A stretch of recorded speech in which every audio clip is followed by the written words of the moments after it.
Bonjour Marie Mascagnes, merci d'être avec nous aujourd'hui. C'est un plaisir. En plus pour la Ligue mondiale pour le droit au bonheur. Alors qu'est-ce qui vous a attiré dans la Ligue? Qu'est-ce qui fait que vous avez été attiré par ce mouvement, par vos objectifs? Alors la première raison qui m'a attirée dans la Ligue, c'est vous, en tant que personne, parce que j'ai eu la chance donc, de faire la connaissance de Muriel il y a de ça quelques mois, et c'est vrai que ça a été une rencontre très riche. J'ai pu comprendre quels étaient les objectifs de la Ligue, et qui étaient tout à fait compatibles avec mes objectifs de vie et avec différents objectifs que je poursuis, et qui sont aussi des objectifs, des causes que je soutiens, et qui me paraissent être des buts absolument indispensables à l'heure actuelle. On entend beaucoup parler du bonheur sous diverses formes, et j'ai trouvé que l'approche de la Ligue était une approche très saine, dans le sens où il n'y a pas de volonté d'obliger les gens à être heureux, mais plutôt de donner la possibilité à tous les êtres de se rendre heureux de la manière qui leur est propre. Et c'est quelque chose qui va beaucoup parler aussi au niveau de l'ouverture à la conception que chacun peut avoir du bonheur et de ce qui le rend heureux. Voilà. Une belle synthèse de notre mouvement. J'apprécie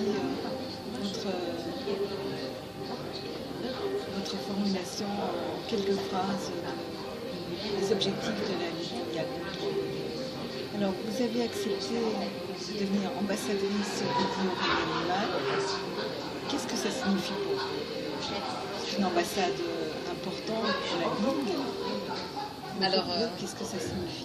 C'est une ambassade particulière. C'est vrai que pour moi, ça a d'abord été un grand honneur qu'on me sollicite pour ce rôle. J'ai toujours souhaité que les espèces qui peuplent la planète puissent vivre dans une certaine harmonie et dans un respect et une tolérance mutuelle. Aujourd'hui, on ne peut plus prétendre qu'on ne sait pas que les animaux sont capables d'éprouver des émotions positives, des émotions négatives. Les animaux souffrent, les animaux peuvent être aussi heureux. D'ailleurs, on a de multiples démonstrations, parce qu'on voit d'ailleurs quand les animaux sont heureux. Bien sûr que quand on est spécialiste du langage corporel des animaux, on a plus de facilité à l'interpréter, mais je pense qu'il y a des choses qui sont universelles. Et quand on voit les animaux qui s'éclatent et qui sont heureux de vivre, c'est quelque chose, qu'on connaisse l'espèce ou non, on est capable de s'en rendre compte. Et je trouve que c'est très bien que notre espèce, qui est quand même malgré tout responsable de beaucoup de choses qui se passent sur cette planète, prenne ses responsabilités par rapport aux autres espèces et fasse en sorte de les considérer comme une partie absolument importante du vivant sur Terre. Et à ce titre-là et à bien d'autres, il est normal de revendiquer que les animaux aussi puissent avoir la possibilité d'avoir une vie heureuse et peut-être un terme, mais disons dans la plénitude et dans un confort et dans une certaine santé et avec tout ce qui leur est nécessaire pour pouvoir vivre bien. Voilà. Bien, le règne animal fait partie du règne tout court sur cette planète.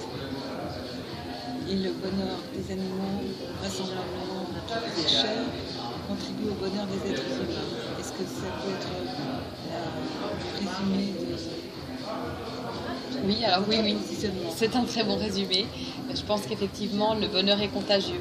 Donc plus on sera nombreux à être heureux sur cette terre, les animaux compris, plus on vivra dans quelque chose qui sera agréable, parce que quand on est heureux, on a envie que les autres le soient aussi. Et c'est vraiment contagieux. Et pour moi, c'est absolument indispensable. Et j'ai beaucoup apprécié la démarche de la Ligue, que les animaux, qui sont des êtres sensibles, soient intégrés à cette démarche. C'est fondamental. Merci de votre générosité. Et donc, on vous souhaite plein succès pour les actions dédiées au règne animal et dans le cadre du droit au bonheur. Merci à vous.